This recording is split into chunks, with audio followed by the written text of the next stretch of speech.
A blessed Friday to us and happy feast day. Today is, by the way, sometimes called the feast day of the substitutes. But we're not really talking about substitution here. Actually, one beautiful phrase that we can use as our springboard that will lead us to understanding today's feast of the Apostle Saint Matthias is what Jesus told his disciples in today's gospel reading when he said, you did not choose me. No, it was not you who chose me, but I who chose you. And this is very much reflected in the beautiful detail of the Acts of the Apostles in today's first reading during the time when they were choosing or electing a replacement for Judas. Actually, Peter was put in a stressed position because he might be choosing somebody he knew, no? But he actually gave the floor to everybody. No? And this is a very beautiful biblical record about elections. Okay? The original manner of election is actually draw by lots. No?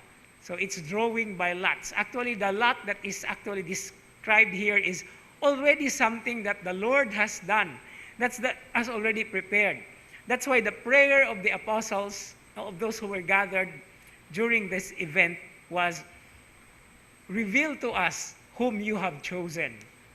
After all, after the election, it was not the apostles who said that we have chosen you. No? It's actually God who has already preordained. And this is something that comes to our own appreciation and realization as well. Tungod kay kitang tanan gipili sa Dios actually, no? And ang atong pagkapinili becomes the real reason why we can actually do something, no? Although not to overpower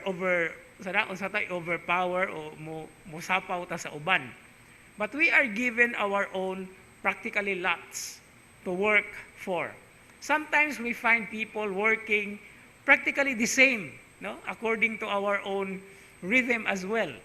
But it is not a question of he is or she is better than myself, or she has written more than I have written for today, or he has practically said so many things about this matter and not me. Because it's not the material, it's not the length or the depth or the what we call the many things that we say or do, but it is actually what we really say and do what we say, in as much as it can be seen. Ang importante is the action. That's why I would like to go back to the context of the first reading. And that's the reason why the book, The Acts of the Apostles, is called The Acts of the Apostles.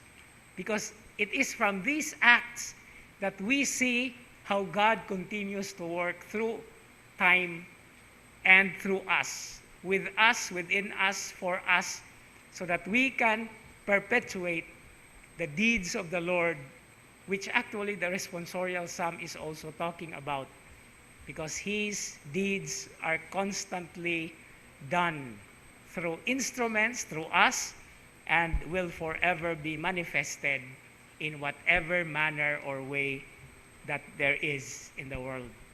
We are instruments, we are his actually missionaries.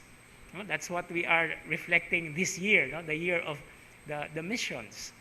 That's why from where we come from our own perspective, dili na moingon nga, ay kana siya na naman, sige naman guna siya sulat ana, so di na lang ko musulat, no? O naam na siya gihimo diha, di na lang po ko muhimo. We just do. And it's part of the challenge because the depth and the significance of what we do or even what we say comes from the conviction. And that conviction itself is what faith is, as God's gift.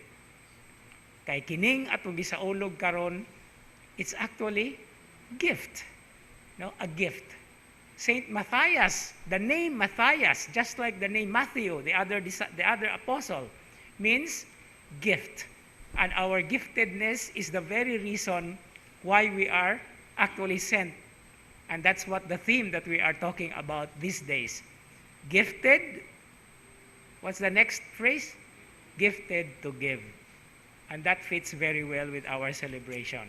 And so as we continue with this Eucharistic celebration, let us put this in mind, that whatever our intentions, whatever we are praying for, it has always to be done, because this is a gift that we can give from the Lord to the world for all of us. Amen.